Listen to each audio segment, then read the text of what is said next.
तो हम लोग फर्स्ट क्वेश्चन डिस्कस करते हैं। तो पहला क्वेश्चन है कि which colour has the shortest wavelength. तो हम लोग को शॉर्टेस्ट वेवलेंथ बताना है इसमें, रेड, ऑरेंज, ब्लू और पर्पल। तो हमको विबग्योर याद है, VIBGY, हमको विबग्योर याद है। इसका सबसे यहाँ इधर से अगर इधर जाएंगे तो हम लोग का वेवलेंथ इंक्रीज होगा। तो सबसे ज़्यादा वेवलेंथ इसका होता है, सबसे कम लैम्डा मिनिमम इसका होता है और लैम्डा मैक्सिमम रेड का होता है। तो हमको पूछा सबसे छोटा, तो वॉयलेट है, नहीं है, इंडिगो नहीं है, ब्लू है, तो यहाँ ब्लू है, तो आंसर हो जाएगा सी। फिर दूसरा क्वेश्चन बोल रहा है if the frequency of the wave increases what happen to its wavelength. बोल रहा है ना, अगर फ्रीक्वेंसी इंक्रीज किए तो वेवलेंथ पे क्या प्रभाव पड़ेगा। तो हमको क्या पता है कि फ्रीक्वेंसी इक्वल टू होता है 1/λ। तो अगर इसको बढ़ाएंगे हम लोग तो ये घटेगा, तो इट्स इंक्रीजेज, ये गलत है। इट रिमेन्स इन द, हाँ इट रिमेन्स द सेम, मतलब ये सेम रहेगा, ये भी नहीं होगा। इट्स डिक्रीजेज, हाँ ये डिक्रीज होगा, ठीक है, तो यही आंसर हो जाएगा। नो रिलेशन है, तो रिलेशन कैसे नहीं है, तो ये भी गलत हो जाएगा। अब तीसरा क्वेश्चन बोल रहा है कि which of the flowing types of light does a television remote that signal the device. बोल रहा है ना कि टेलीविजन का रिमोट जो होता है ना, उसमें कौन सा लाइट होता है, तो पोलराइज नहीं होता है, इसमें इंफ्रारेड होता है, हमको याद करना होगा, इसमें इंफ्रारेड होता है, ठीक है। तो पोलराइज नहीं होगा, अल्ट्रावायलेट नहीं होगा, इंफ्रारेड होगा।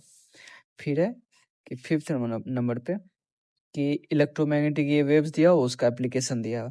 तो रेडियो वेव का क्या होगा। अच्छा, हम यहाँ इंफ्रारेड देखते हैं। इंफ्रारेड अभी हम बताए क्या होता है, उसमें रिमोट में होता है, ठीक है।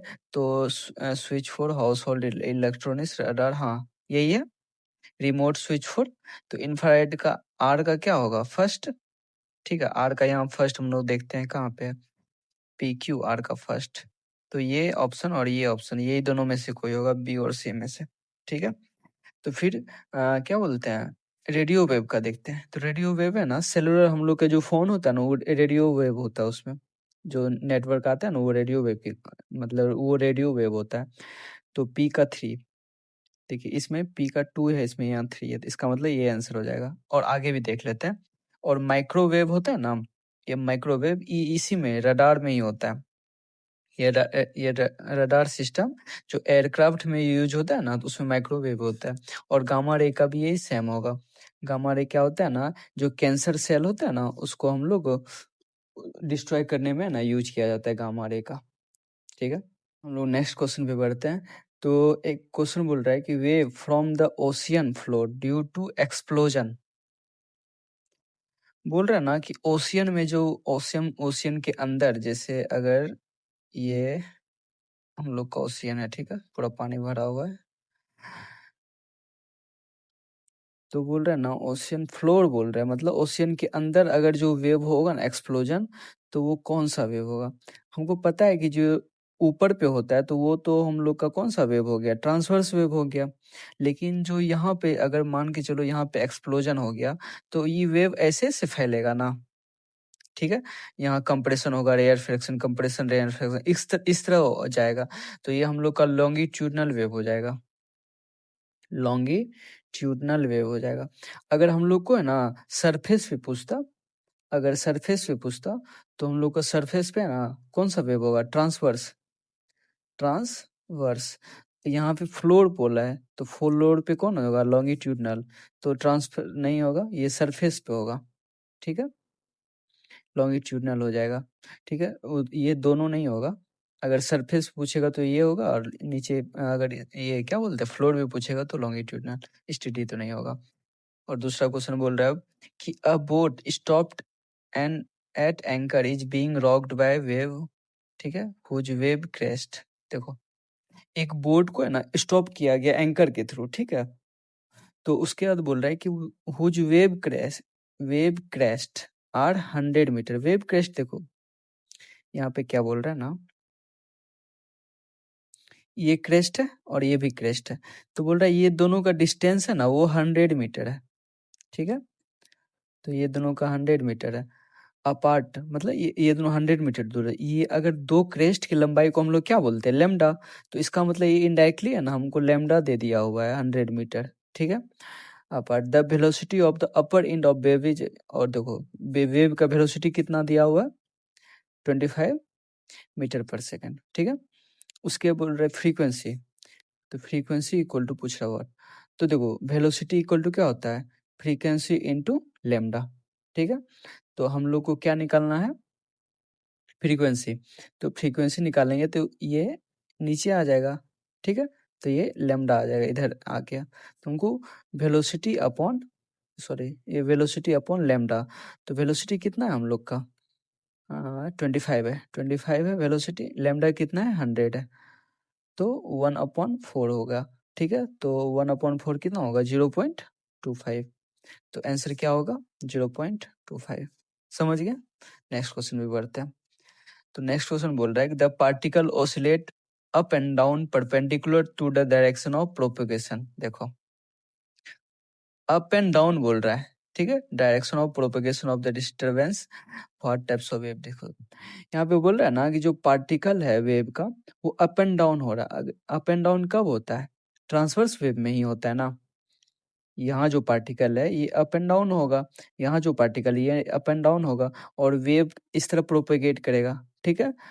डायरेक्शन ऑफ प्रोपोगेशन बोल रहे अप एंड डाउन, प्रोपोगेशन का डायरेक्शन ये है और वेव का, ये पार्टिकल का डायरेक्शन ये है।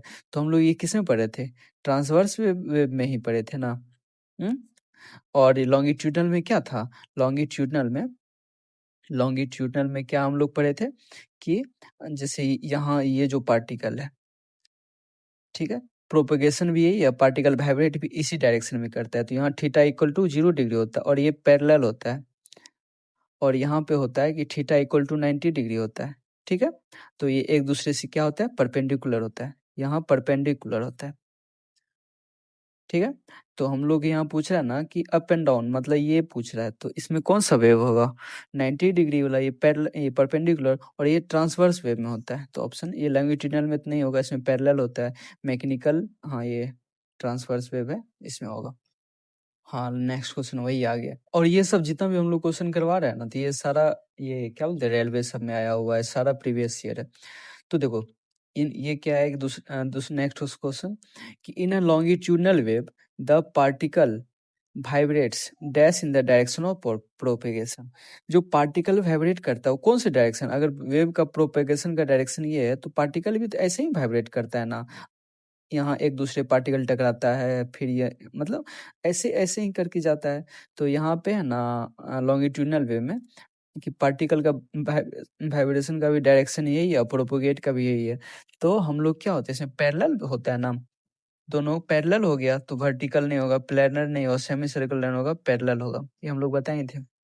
फिर आएगी compression are formed at the place where the air pressure is. देखो लॉन्गिट्यूडनल वेव में हम लोग का होता है एक कॉम्प्रेशन और एक होता है रेयर फ्रैक्शन। तो देखो कॉम्प्रेशन मतलब ये हुआ एकदम दबल दबल रहेगा, तो ये कॉम्प्रेशन हुआ। रेयर फ्रैक्शन थोड़ा हट हट के, तो ये जो पार्टिकल एक दूसरे से दब गया, तो यहाँ हाई प्रेशर के कारण ही दबा ना। तो जब एयर प्रेशर हाई होगा ना, तब हम लोग का कॉम्प्रेशन होगा। तो यहाँ 0 नहीं होगा, लेस नहीं होगा, इन्फिनिटी नहीं होगा, क्या होगा, हाई हो जाएगा। हाँ तो लास्ट क्वेश्चन क्या बोल रहा है ना कि if frequency of the sound wave is 50 hertz, इसका टाइम पीरियड हमको बताना है। तो फ्रीक्वेंसी क्या होता है ना, फ्रीक्वेंसी इक्वल टू होता है 1 टाइम पीरियड, ठीक है। तो हम लोग को यहाँ बताना है कि टाइम पीरियड क्या होगा। तो टाइम पीरियड हो गया 1/फ्रीक्वेंसी हो गया, ठीक है। तो 1/फ्रीक्वेंसी कितना है, 50 हर्ट्ज। तो इसके यहाँ कितना आएगा, 0.02, यही होगा ना। देखो 50 को पॉइंट या 0 आ गया, यहाँ 0 आ गया, 0 2 से 5.02, ये आंसर होगा। Thank you.